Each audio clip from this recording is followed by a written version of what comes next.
Ambassador stood at the viewport of her shuttle and watched the planet grow. Larger, the throne of eternity spread out below her like a jewel wrapped in golden clouds. Cities covered every continent, lights sparkled across the night side like scattered diamonds. This world had been the center of galactic power for 12,000 years. She was the first human to see it with her own eyes. Ambassador, the Imperial escort is guiding us to the primary landing platform, her aide said from behind her. They expect us in 30 minutes, nodded but did not turn away from the view. She had spent 2 years preparing for this moment, 2 years of studying customs, learning their language, memorizing the names and faces of every important official in the imperial court. Earth had chosen her because she was patient, because she could smile through insults and keep her voice steady when others wanted to shout. Humanity needed this mission to succeed. They had only discovered faster than light travel 80 years ago. In that time they had spread to 17 star systems. It seemed like a great achievement until they learned about the Empire. 4,000 star systems, hundreds of subject species, a military fleet that numbered in the hundreds of thousands. When the Empire finally noticed humanity, they had sent a simple message: come and kneel or be destroyed. Earth had chosen a third option. They sent the shuttle landed smoothly on a platform of polished white stone, straightened her formal uniform, checked her reflection one last time, and walked down the ramp. The air smelled of flowers she could not name. The gravity was slightly lighter than Earth, giving her steps a subtle bounce she had to control. A delegation waited for her. Were tall beings nearly 3 meters in height, with 4 arms and skin that shifted colors based on their emotions. The leader of the delegation was a soft blue color, which New indicated polite disinterest. Ambassador, the said, I am Minister Al. I will be your guide during your stay. The Emperor has graciously agreed to receive you at the summit tomorrow.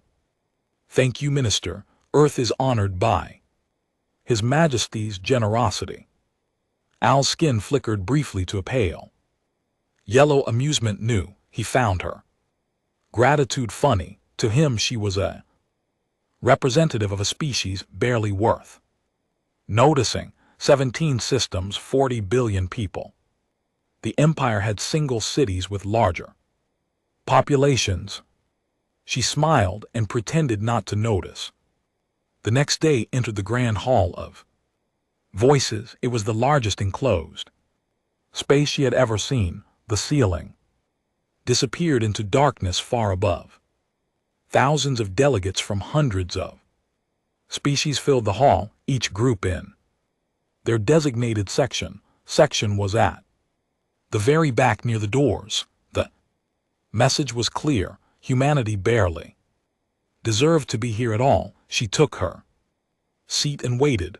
Emperor Iran II arrived in a procession that lasted nearly an hour. He was carried on a floating platform surrounded by guards in golden armor. His skin blazed with the deep purple of absolute authority.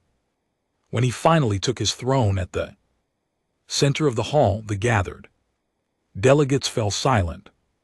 We gather to acknowledge the order of the galaxy, the Emperor announced. His voice filled the hall without any visible amplification, to remind all species of their place in the great hierarchy and to welcome those few newcomers who have proven worthy of our notice. Felt thousands of eyes turned toward her. She kept her expression neutral. The summit lasted 3 days, sat through endless ceremonies. She watched species pledge their loyalty to the Empire. She observed the careful dance of politics between powerful factions in the imperial court, and she waited for her moment. On the third day she was finally permitted to speak. She walked to the central platform. The distance felt endless. Every step echoed in the vast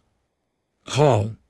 When she reached the speaking position, she looked up at the emperor on his throne far above her. "Your Imperial Majesty," she began, "greetings from Earth and from all human worlds. We come not as conquerors or rivals, but as neighbors who wish to live in peace." She outlined humanity's proposal, trade agreements that would benefit both sides, cultural exchanges to build understanding, a simple non-aggression pact to ensure that human and imperial interests would never conflict. She asked for nothing that would cost the empire anything significant. She made sure her requests were humble, reasonable, and easy to grant. When she finished, silence filled the hall. Then the emperor laughed. It was not a cruel laugh, it was worse.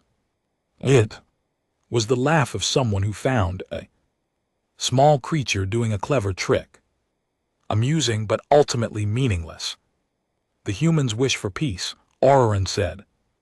"How touching, how sweet, a species that has existed in space for less than a century wishes to be our partner." He waved one of his 4 hands dismissively. "We will consider your requests, little ambassador. Return to your seat." Bowden walked back. Her face showed nothing. Inside, her heart pounded with a mixture of anger and fear. That night in her quarters she recorded a message for Earth. "The summit is proceeding as expected. The Emperor views us as insignificant, which works in our favor. They see no threat in granting us minor concessions. I believe we will achieve our minimal objectives. But I must be honest, these beings view us the way we might view insects.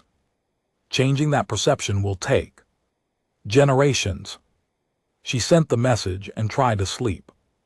On the final day of the summit was invited to a closing dinner. She understood this was a great honor. Only the most important delegates were included. She suspected she had been invited as entertainment, the primitive human fumbling with customs for the amusement of the court. She did not care if they were laughing at her. They were not seeing her as a threat. The dinner hall was smaller than the grand hall, but still enormous. Tables floated at different levels with the emperor's table highest of all was seated near the floor with other minor species. She made polite conversation. She complimented the food. She played her role perfectly. Halfway through the meal, the doors burst open. Imperial guards flooded into the hall. Their skin blazed red with aggressive intent. Rose from her seat, confused. Around her, other delegates began to panic. A guard grabbed her arm. Then another took her other arm. Before she could speak, she was being dragged toward the center of the hall. "What is the meaning of this?" she demanded. "I am a diplomatic envoy. I have protection under imperial law." No one answered. She was thrown to the floor before the emperor's floating table. When she looked up, Iran was staring down at her. His skin had turned a color she had never seen before, a dark, ugly red that seemed to pulse with hatred. "We have discovered your true purpose, human," the emperor said. His voice dripped with contempt. "Did you think us fools? Did you think we would not uncover your espionage?" "I have committed no espionage," said I. "I'm here only for peace." "Lies!" The emperor gestured, and a screen appeared in the air. It showed documents, communications, evidence of a spy network operating within the Imperial Court had never seen any of it before. "This is fabricated," she said. "Someone is deceiving you, Your Majesty." "Silence," the Emperor's voice thundered. "Through the hall you will be judged, and the galaxy will see what happens to those who move against the Empire." Looked around the hall, she saw fear on every face. She saw delegates from dozens of species looking away, unwilling to meet her eyes. She understood then that this had been planned. Someone in the Imperial Court wanted humanity destroyed, and they had manufactured the excuse they needed. She thought of Earth, she thought of her family, she thought of the billions of humans who had placed their hopes in her mission, and she thought of the words Admiral had spoken before she left. "If the worst happens, remember Earth will not forget, Earth will not forgive, and Earth is not what they think we are." She straightened her spine and faced the Emperor. Whatever came next, she would face it as a representative of humanity. She would not beg, she would not break. She would give them nothing. The grand amphitheater of judgment was built to hold 1,000,000 spectators. Today every seat was filled. Beings from across the Empire had traveled for days to witness the trial of the human spy. Billions more watched through broadcast screens. On thousands of worlds, stood alone in the center of the amphitheater. Her hands were bound in front of her with energy shackles that glowed a soft blue. Her diplomatic uniform was torn and dirty. She had not been allowed to sleep or eat since her arrest 3 days ago, but she stood straight. She kept her head high. She would not give them the satisfaction of seeing her broken. Emperor Uran, I sat on a massive throne above the amphitheater floor. His 4 arms rested on the throne's arms like a spider waiting in its web. His skin glowed with the purple of absolute power. "Citizens of the Empire," the Emperor announced, "we gather today to demonstrate that no species, no matter how small or distant, can threaten our sacred realm. This human came to us wearing the mask of peace, but behind that mask she carried poison." Screens around the amphitheater displayed the fabricated evidence again. Watched it without expression. The documents were clever forgeries. The communications appeared authentic. Someone had spent months creating this lie. The human ambassador conspired with enemies of the Empire. The Emperor continued. She sought to steal our secret. She plotted to assassinate members of our court. She planned to use her diplomatic status to plant weapons of destruction on our sacred. Almost laughed. The accusations were absurd. Humanity did not have weapons capable of threatening the Empire. They did not have agents capable of infiltrating the Imperial Court.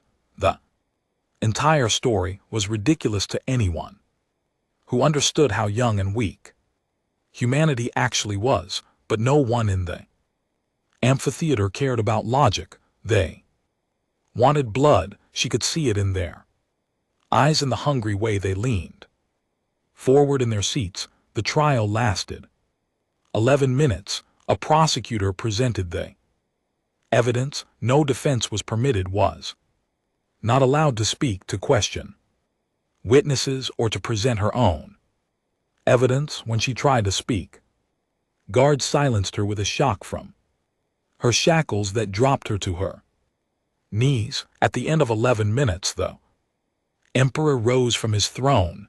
"The evidence is clear," he declared. "The human is guilty of espionage, conspiracy, and planned terrorism against the Empire. The sentence is death." The crowd roared its approval. Guards dragged to a platform at the center of The amphitheater, above the platform, hung a device that looked like a metal ring surrounded by spinning crystals. Recognized it from her briefings. Disintegration field, it would tear apart every molecule in her body over the course of several seconds. It was designed to be painful. It was designed to be terrifying. She was pushed onto the platform. The shackles were removed from her wrists. For a moment she stood free, surrounded by a million enemies. She looked up at the Emperor. "May I speak?" she asked. Her voice was hoarse but steady, or seemed surprised by the request. Then amusement flickered across his skin. Condemned Wish's final words. "How quaint, very well, human, speak your peace, let the galaxy hear the desperate pleading of a doomed species." Took a breath. She thought of her daughter Maria, who was 14 years old and probably watching this broadcast. Somewhere on Earth. She thought of her husband who had begged her not to take this mission. She thought of Admiral who had given her a small device before she left and told her to activate it if everything went wrong. She had activated it the moment she was arrested. Whatever signal it sent, wherever it went, she would never know, but she believed in what it told her. Earth was not what the galaxy thought it was. She faced the cameras. She faced the billions watching across the empire. And she spoke clearly, loudly, so that no one could miss her words. "I came here in peace. I came offering friendship." You answered with lies and murder. She paused and looked directly at the Emperor. "But I am not afraid because I know something you do not. I know what humanity truly is. And when Earth learns what you have done today, you will learn it too." She smiled. It was not a smile of fear or desperation. It was the smile of someone who knows a secret Earth will remember. She said. The Emperor gestured. The device above her hummed to life. Felt the field touch her skin. She felt her body begin to come apart atom by atom. It hurt more than anything she had ever experienced, but she did not scream. She kept her eyes open. She kept that smile on her face, and then she was gone. The crowd cheered. The Emperor raised his arms in triumph across the galaxy. Trillions of beings watched the human ambassador die and believed they had witnessed the end of a minor annoyance. On Earth, in a bunker beneath the Swiss Alps, the United Earth Council watched. In silence, the room was filled with the most powerful people in human civilization, presidents and prime ministers, military commanders and intelligence chiefs, scientists and strategists. They had known this outcome was possible. They had prepared for it. But knowing and seeing were different things. Several council members wept openly. Others stared at the blank screen where his face had been moments ago, unable to process what they had witnessed. Fleet Admiral James stood at the back of the room. He was a tall man with gray hair and a face that rarely showed emotion. He had served humanity for 40 years. He had sent on this mission knowing it might end exactly this way. He let the silence stretch for a long moment. Let the grief and rage build in the room. Let every person present burn this moment into their memory. Then he walked to the front of the room, knew the risks when she accepted this mission. He said. His voice was calm and cold. She knew that the Empire might choose violence over peace. She went anyway because she believed humanity deserved a chance at diplomacy. She gave them that chance. They answered with murder. He turned to face the council. For 80 years we have hidden what we truly are. We have pretended to be weak. We have let the galaxy believe that humanity is a minor species barely capable of traveling between stars. We did this because we hoped we would never need to reveal the truth. We hoped that the galaxy would leave us alone long enough for us to grow strong in the open. He paused. That hope is dead. The Empire has declared war on humanity. They will come for our worlds. They will try to enslave our people. They believe we are helpless. Admiral smiled. It was the same smile had worn in her final moment. They are wrong. He looked at the council. I am asking for authorization to activate the contingency to reveal to the galaxy what humanity has built in secret, to show the Empire that they have made the worst mistake in their 12,000-year history. The council voted. It took less than a minute. The vote was unanimous. Not at once. He turned to his aide. Send the signal. All units execute. Contingency Alpha. The aide hesitated for just a moment. Sir, once we do this, there is no going back. The galaxy will never see us the same way again. Good said. It is time the galaxy learned to fear the right species. Across human space, in hidden bases and secret facilities, in ships that the Empire did not know existed, humanity began to move, had died for peace. Now, Earth would answer for war. 3 weeks after the execution, the Empire sent its conquest fleet. 800 warships jumped into human space. They were the pride of the Imperial Navy. Each vessel was crewed by the best officers in the Empire. Each captain had sworn to bring humanity to its knees within a month. They found nothing. The first human colony they reached was New Geneva. It had been home to 4 billion people. The fleet sensors showed cities, farms, infrastructure, everything a thriving world should have. But there were no life signs, no ships in orbit, no communication signals. The fleet commander, Admiral Iran, ordered ground teams to investigate. They landed in the capital city and found empty streets, empty buildings, food still on tables, as if the inhabitants had vanished in the middle of dinner. Personal belongings scattered everywhere, but not a single human. 4 billion people had disappeared without a trace. The fleet moved to the next colony, then the next, then the next. Every world was the same, cities intact, infrastructure functional, no people. In 3 weeks, the Imperial fleet visited all 17 human colonies. They found 40 billion missing humans and no explanation for where they had gone. Admiral Iran sent message after message back to his confusion turned to frustration, then to fear. Humans should not have been able to evacuate a single colony, let alone 17.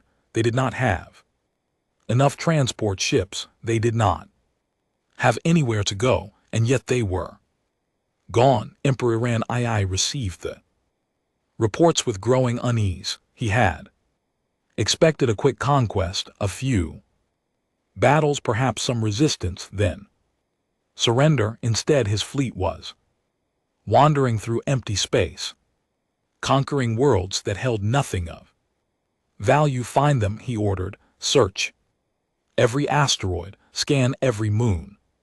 They cannot have simply vanished, but weeks of searching revealed nothing human. Ships had stopped appearing on any Imperial sensors. Human communications had gone completely silent. It was as if the entire species had ceased to exist. The Emperor declared victory anyway. The humans have fled, he announced to the galaxy. They have abandoned their worlds rather than face Imperial justice. They hide in some dark corner of space, trembling in fear. Let this be a lesson to all who would challenge the Empire. Humanity is erased from the galactic stage.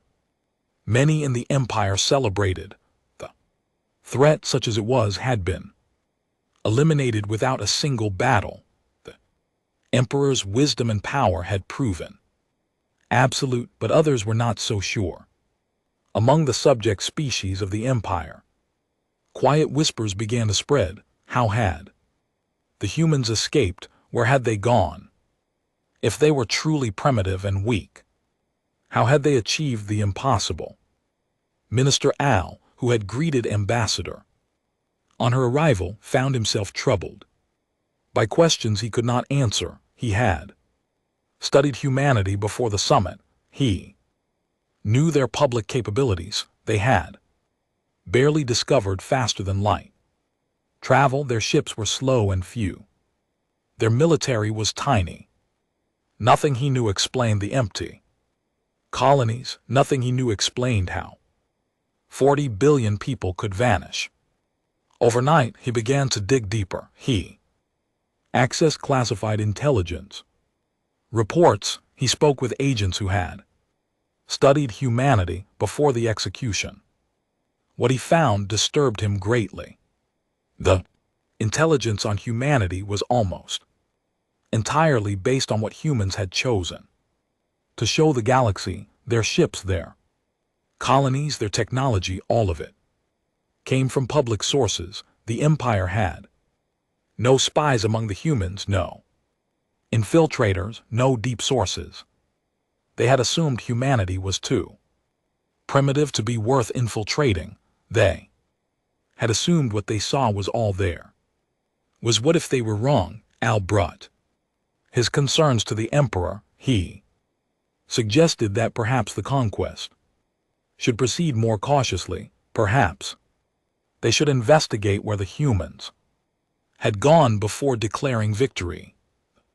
Emperor dismissed him with a wave of his 4 hands. You worry too much, Minister. The humans are vermin who have crawled into a hole. They are no longer our concern. We have more important matters to attend to. 3 months passed.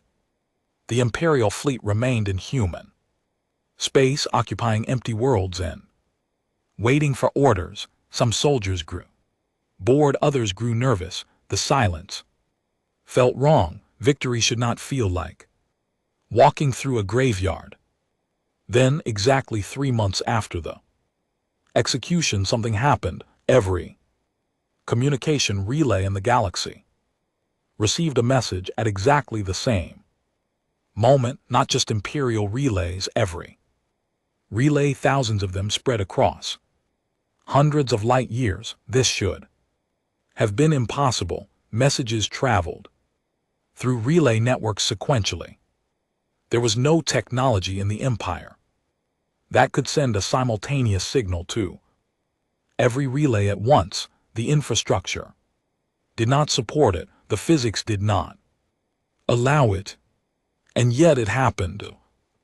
Message was simple. It contained only coordinates and a timestamp. The coordinates pointed to empty space 3 light years from the timestamp was exactly 12 hours in the future. Emperor Iran stared at the message for a long time. It is a trap, his advisors warned. The humans want to lure us into an ambush. With what? The Emperor asked. They have no fleet. They have no weapons. What trap could they possibly set? We do not know, Your Majesty. That is precisely why we should be cautious. But the Emperor had not ruled for 200 years by being cautious. He had ruled by being bold, by crushing his enemies so thoroughly that no one dared challenge him. Summon the Grand Fleet, he ordered. Every ship within range. We will meet the humans at these coordinates, and we will finish what we started. If they wish to die in the void rather than hiding in their holes, we will grant their wish. 4,000 warships answered the call. The greatest concentration of military power In the Empire's history, they would jump to the coordinates and show the galaxy that there were masters of every battle, every challenge, every corner of space. The Emperor himself boarded the flagship he wanted to witness humanity's final defeat personally.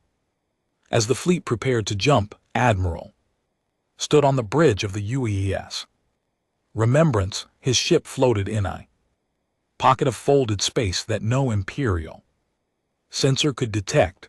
Around him 12,000 human vessels waited in perfect silence. The Empire's fleet is moving to the coordinates, his tactical officer reported. They have taken the bait.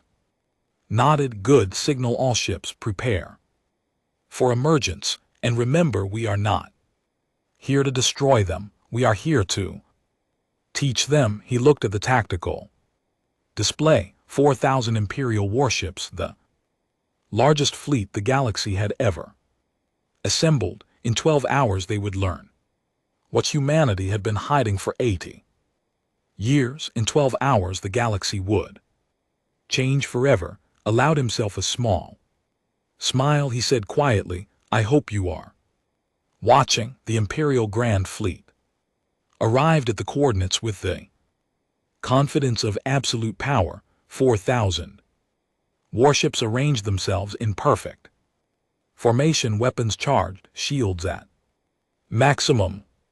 Emperor Iran. I stood on the bridge of his flagship and watched the empty space before him. Sensors, he asked. Nothing, Your Majesty. No ships, no stations, no debris. The area is completely empty. The Emperor frowned.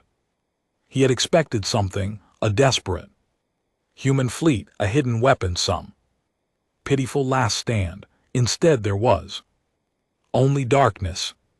They sent coordinates to empty space, he said slowly. Why? Before anyone could answer, space itself began to tear apart. The Imperial sensors screamed warnings. Energy readings spiked beyond measurable levels. Reality seemed to fold in on itself at a point directly ahead of the fleet. It looked like the universe was opening an eye. Then the human ships emerged. They did not come through normal, faster than light travel. There was no flash of transition, no ripple of displaced energy. They simply appeared as if they had always been there, and the universe had only just noticed. The first ship was the size of an Imperial. It was sleek and dark, covered in angles that seemed to hurt the eyes. Behind it came another and another and another. They poured through the wound in space like water through broken dam. The tactical officers on every Imperial ship tried to count them. They stopped when they reached 12,000. 12,000 human warships, each one larger than anything in the Imperial fleet, each one radiating energy signatures that made no sense, that violated principles the Empire believed were universal laws. Emperor Iran felt something he had not experienced in 200 years. He felt afraid. How is this possible? He whispered. No one answered. No one knew. Admiral stood on the bridge of the Remembrance and looked at the Imperial fleet on his tactical display. 4,000 ships that had seemed invincible an hour ago now looked like toys scattered before a giant. He opened a communication channel. Attention, Empire, this is Fleet Admiral James of the United Earth Navy. 3 months ago, you murdered Ambassador. You broadcast her death across the galaxy. You called humanity primitive. You called us vermin. You thought you knew what we were. He paused and let the silence stretch. You were wrong. On every Imperial ship, crews stared at their screens in disbelief. The human fleet was 3 times the size of theirs. The energy readings from human weapons suggested destructive power that dwarfed anything the Empire possessed. For 80 years we hid from the galaxy. Continued, we showed you slow ships and primitive technology. We let you believe we were weak. We did this because we hoped we would never need to fight. We hoped that peace was possible. Ambassador gave you that chance. She came with open hands and honest words. You killed her for it. The human fleet began to move. The ship spread out in a pattern that Imperial tacticians recognized immediately. It was an encirclement formation, the kind of formation you used when you wanted to ensure no enemy escaped. We could destroy your entire fleet in minutes. Said, our weapons can unmake matter at the quantum level. Our shields exist partially outside normal space. You cannot hurt us. You cannot escape us. You are completely at our mercy. Emperor Iran found his voice. If you intend to destroy us, then do it. We are not afraid of death. I know you are not. Replied, that is why we will not kill you. Death would be too easy. Death would make you martyrs. Instead, we will give you something worse. We will give you the truth. The human ships opened fire, but they did not fire weapons of destruction. They fired something else entirely, pulses of energy that passed through Imperial shields as if they did not exist, beams that touched Imperial reactors and simply turned them off, fields that wrapped around Imperial ships and drained every power system to zero. In 17 minutes it was over. 4,000 Imperial warships floated dead in space. Their weapons were offline, their engines were cold, their life support ran on emergency batteries that would last perhaps a few days, but not a single crew member was dead, not a single ship was destroyed. The mighty Grand Fleet had been defeated without a single casualty. Admiral watched the tactical display turn from red to gray as one Imperial ship after another lost power. He felt no satisfaction, no joy, only a cold, terrible duty. Open a channel to the Emperor's flagship, he said. Oran's face appeared on screen. The Emperor's skin had gone pale, almost white, the color of absolute shock. You could have killed us, the Emperor said. His voice was hollow. Why didn't you?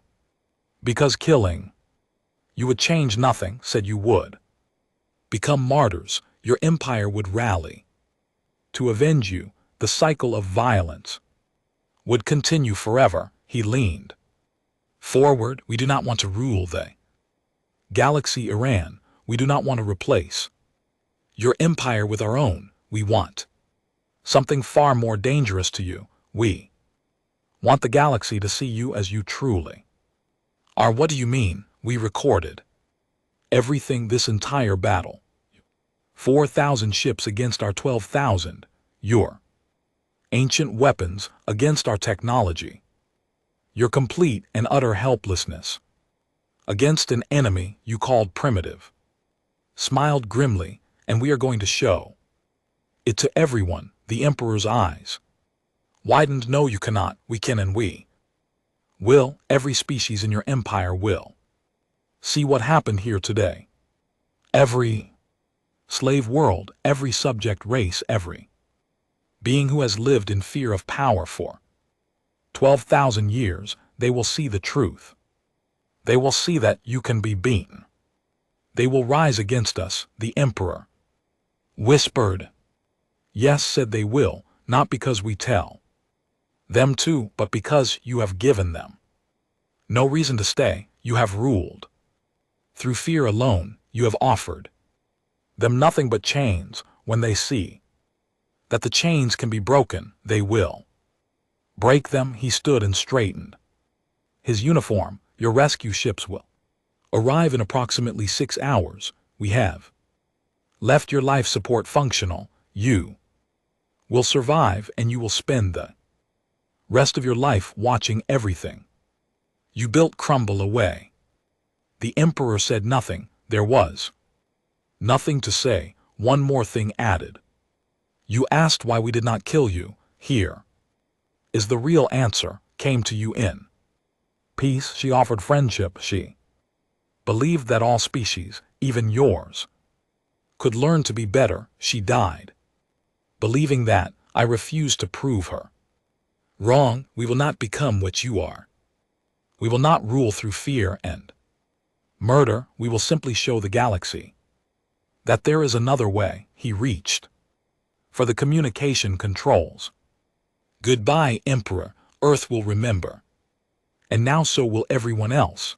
The channel closed. In the darkness of space, the human fleet turned and vanished back through the fold. In reality, they left behind 4,000 crippled ships and an empire that would never be the same. Admiral stood alone on his bridge for a long moment. It's done, he said softly. Rest now. We will take it from here. The broadcast reached every corner of the galaxy. Within a week, human ships appeared in orbit above every major world in the empire.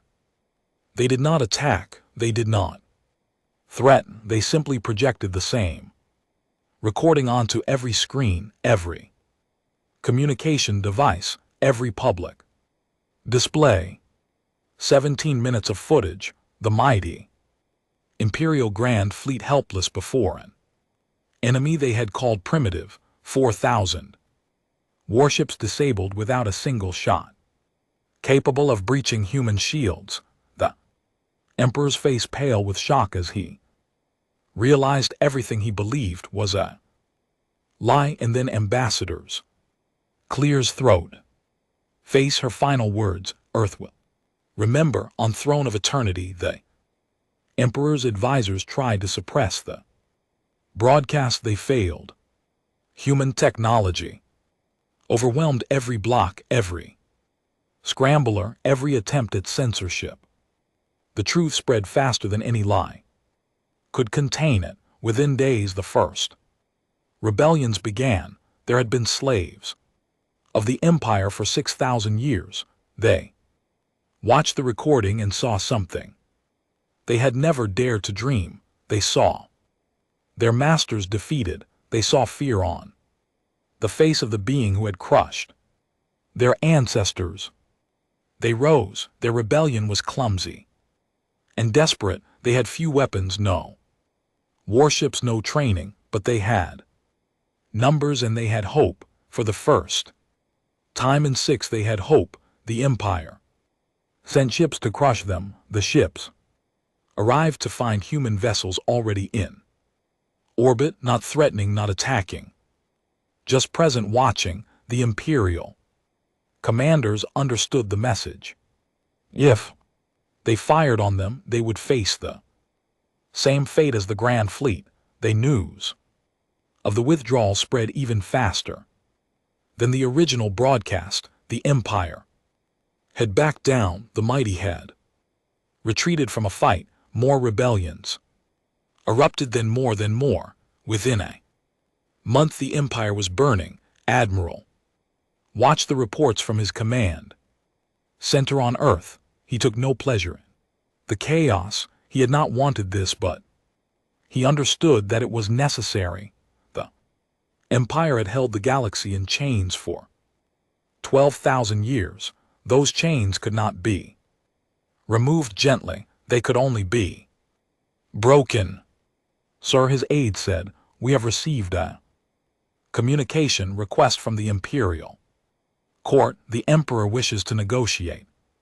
Shook his head. Tell him we are not accepting surrenders. Sorry, we did not fight this war to conquer the Empire. We fought it to end the Empire. There is nothing to negotiate. He stood and looked at the star map that covered one wall of his office. Hundreds of systems were now in open revolt. The Empire's control was crumbling faster than anyone had predicted.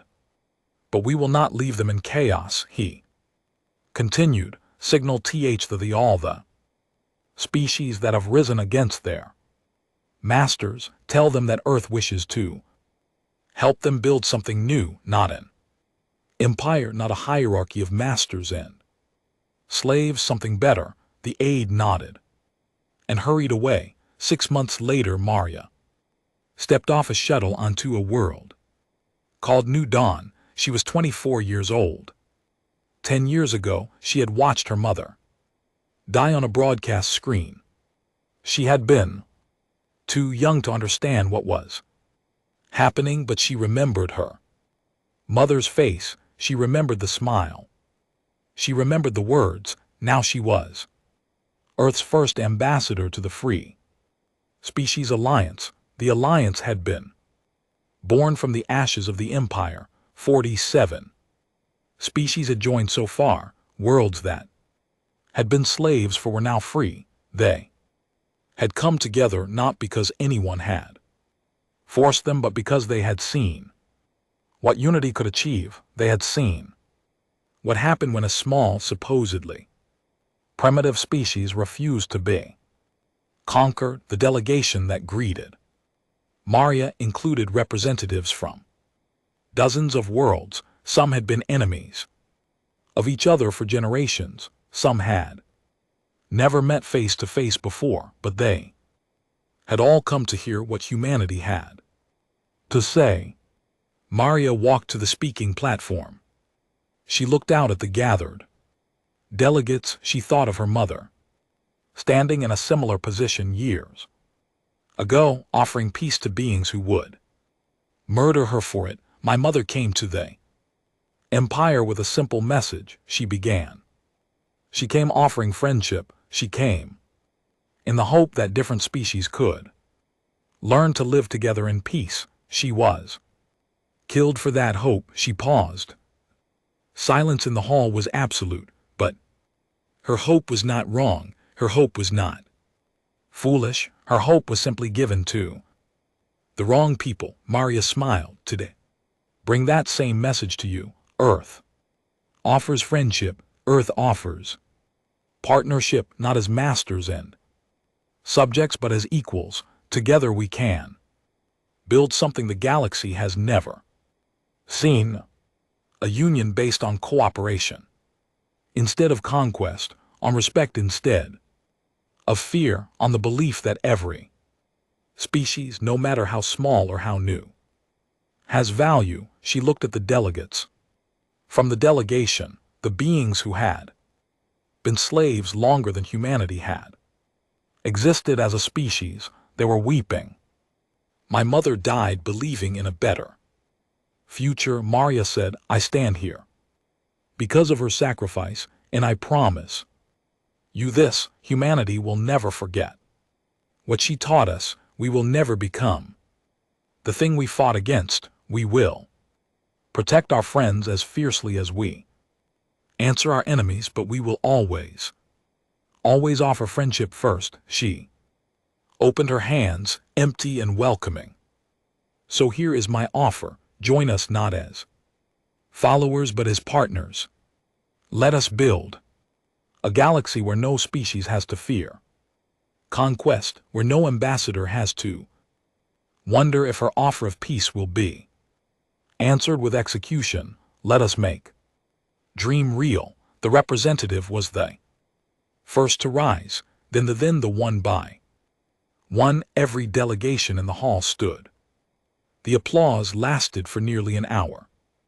In the years that followed, the Free Species Alliance grew. The empire shrank not through conquest, but through abandonment. Species that had stayed loyal out of fear now saw another option. They left. They joined the alliance. They discovered what freedom felt like. Emperor Irani died alone in his palace, watching his life's work dissolve. His final words were never recorded, but witnesses said he spoke a human name before the end.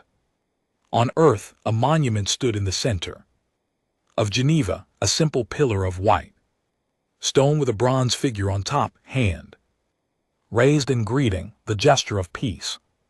She had offered to beings who did not deserve it. At the base of the monument, carved in letters that would last 1,000 years, were 3 words: Earth remembers, and beneath them, smaller, but no less important, Earth forgives. Because in the end, that was the lesson. Had taught humanity, power without mercy was tyranny, victory without grace was hollow, and the greatest strength was not the ability to destroy your enemies. It was the courage to offer them something better. The galaxy had changed not through conquest but through example, not through fear but through hope. A species that had been dismissed as primitive had shown the galaxy what civilization truly meant. And across the stars, wherever beings gathered to discuss their future, they spoke of humanity with something that had never inspired. They spoke with respect, they spoke with gratitude, and they spoke with the knowledge that somewhere out there Earth was watching, Earth was remembering, and Earth would always offer friendship. Versed